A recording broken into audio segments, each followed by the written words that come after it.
So welcome everyone again to the webinar. I see some more people joined in the meantime. We are excited to host you here. This is our fourth webinar actually in the series of effective marketing in the COVID-19 era.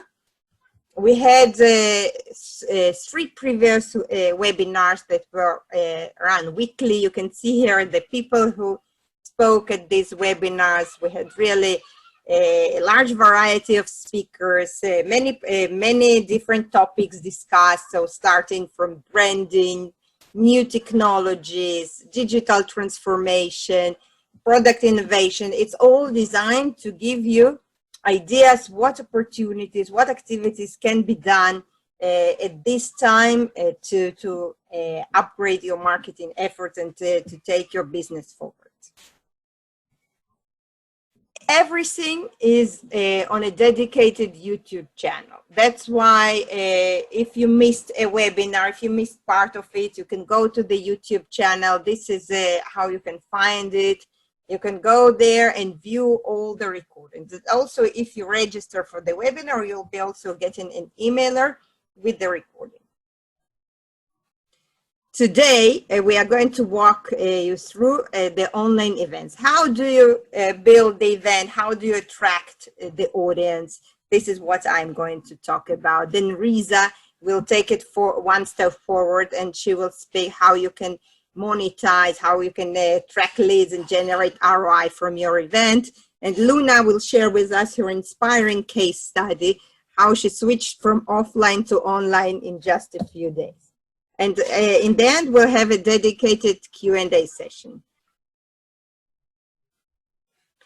So starting with my case studies, at the beginning, you know, you want to do an event. And first of all, you need to think, how can you attract participants? How do you plan your event so it will spark an interest? So I'm doing my own webinars, and I'm also assisting my clients to run webinars. And here is an example of a customer of mine with whom we organized 3 webinars. And these webinars were attended by 700 people. This customer is not a huge corporation. Actually, it's a small company of 12 people. They didn't have any lead database. They didn't have any awareness in the market, and I will show you in a minute how it can be achieved. Anyone who does the proper preparation can scale their events. So what are the key success factors in creating an event? First, event or webinar, anything, it's another way to tell your product story. And it should be interesting. If it's interesting, this is the key. People would like to learn more.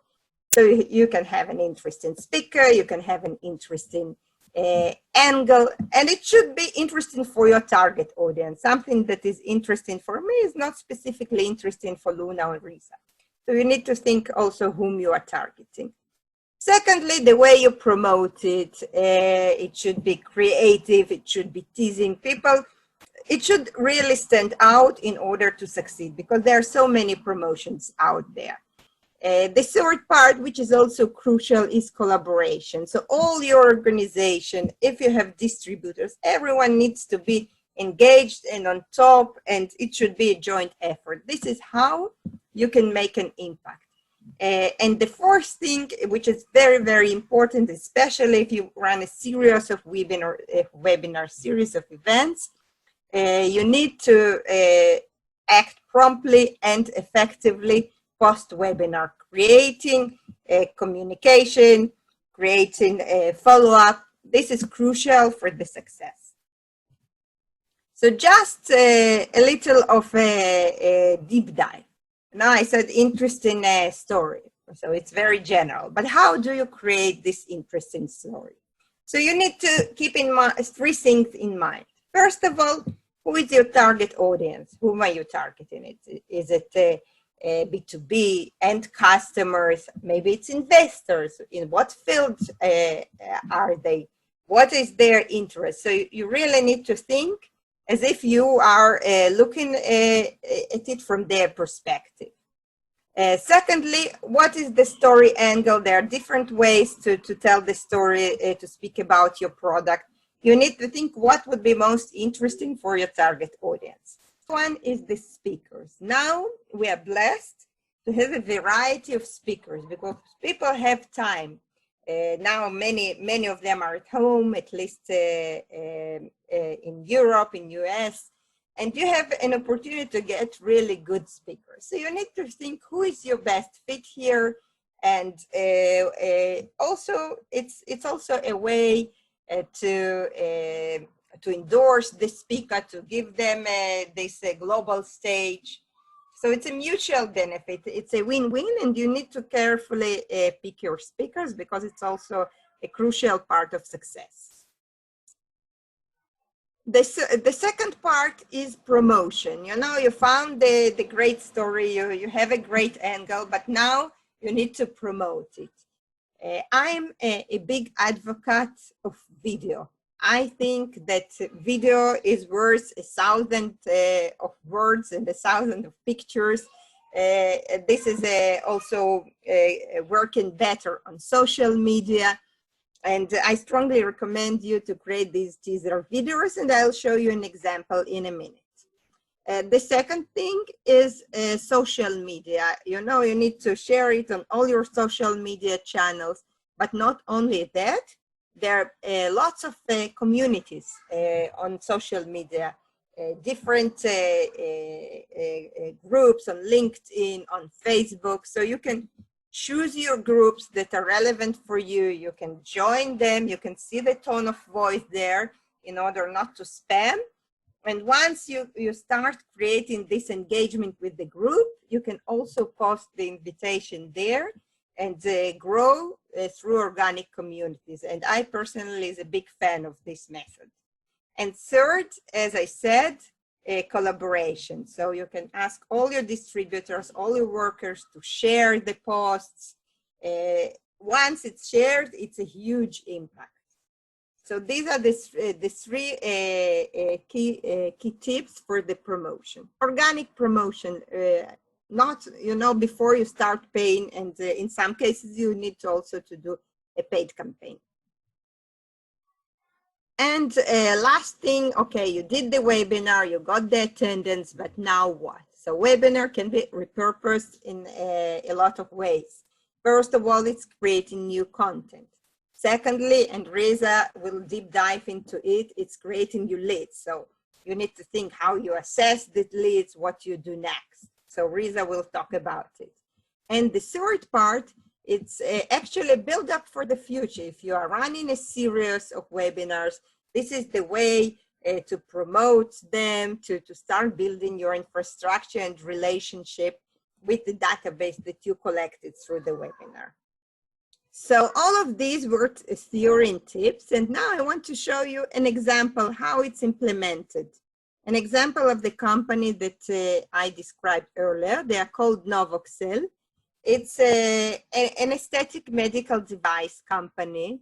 They are about 7 years in the market. They have developed this breakthrough technology. You know, all of us, we want to look young. We want to look beautiful, to age gracefully. And we want it to be non-invasive, non-painful. And actually, there are many techniques in the market. Novoxel came with this unique technique, which is heat-based. It's a breakthrough technology. They show very good results, but they're not known in the market. They didn't do any marketing so far.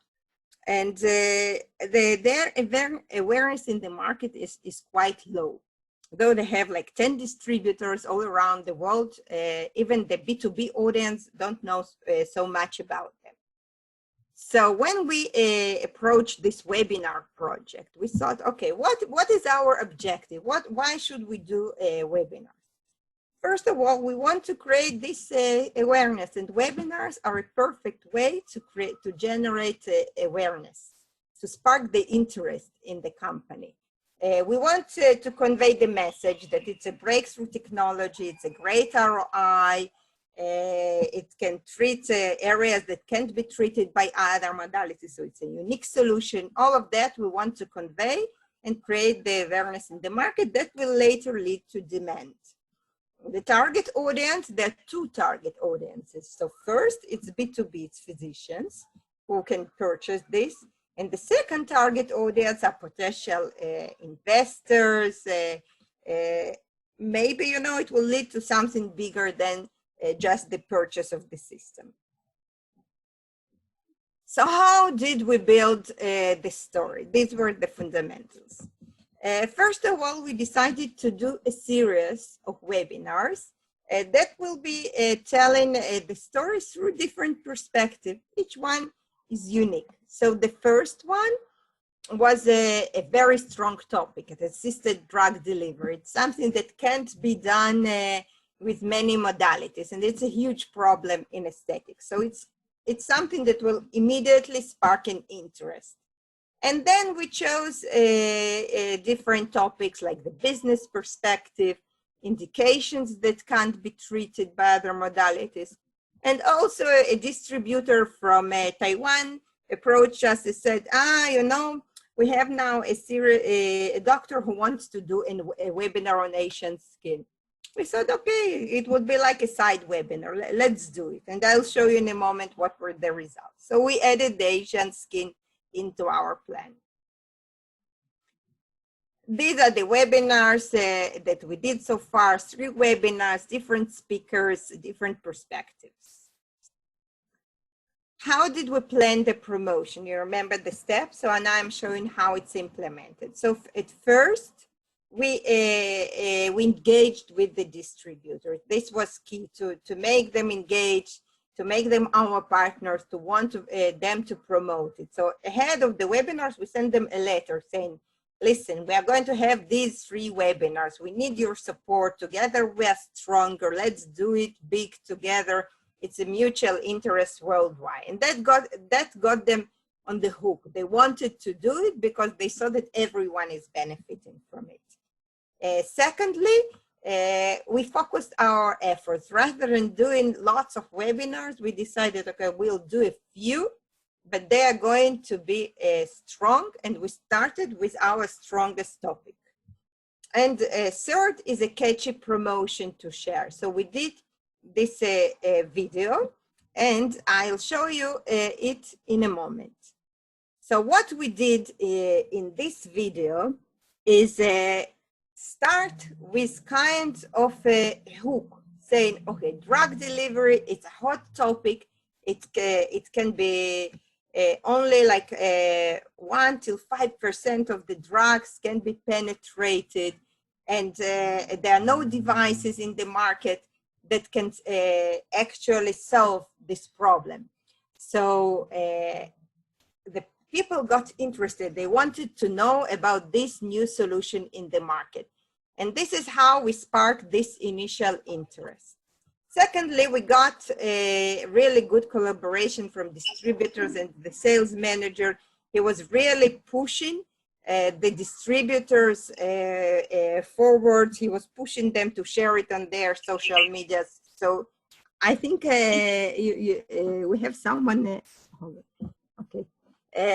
So they pushed to share it on social media, and you can see here it's a post by a company, and then a distributor immediately shares it and promotes it from their own budget. So what were the results? I was really amazed when I saw these figures. It was 440 people who registered for this webinar. Remember, they didn't have any database and they didn't invest budget in this in the promotion. And 273 people attended online.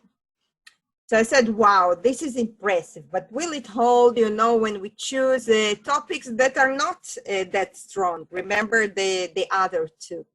So the key for us was to build up on the success, to create this wave that something interesting is happening. So we quickly sent people the thank you email and announced to all the participants. Now we got database of around 500 people.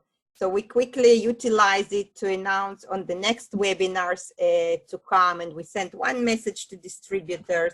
Thank you for all your efforts. One message to the participants. Thank you for joining, each one with their targeting messages. We posted a social media post. We created a video from the webinar, and we sent it via email to everybody and shared with distributors. And this video actually got 440 views on YouTube, so more than the webinar attendance. Also, you know, reviving the YouTube channel of the company. And next, we got to the next two webinars, and we saw that we are capitalizing on the success. So even the Asian webinar, which I thought would be a niche, but yet it was promoted through all the channels in the same way. It was attended by 130 people. And the third webinar in a row also got like 200 people attending. So it was really a build-up and a continuous success. And in total, if I summarize this case study, we got over 1,000 people who were exposed to these messages. So either through a webinar or through YouTube, we got a huge impact and a huge spike of awareness to this company. And just to summarize, so what do we learn from all this presentation? What are the do's and don'ts? You can really generate growth through online events, and it's really not that complicated. You need to stick to three simple steps. Remember three things. First is storytelling. Webinar is a way to tell your story, and you need to carefully think, how do you build this story so it would be interesting? This is the key. Secondly, you need to be focused. Don't go all over. Plan it strategically. Focus on the most important things. This is how you will focus and make the most of your efforts. And the third one is collaboration, collaboration, collaboration. Always collaborate. 2 are more than 1, and 10 are more than 2. So with that in mind, this is the end of my case study.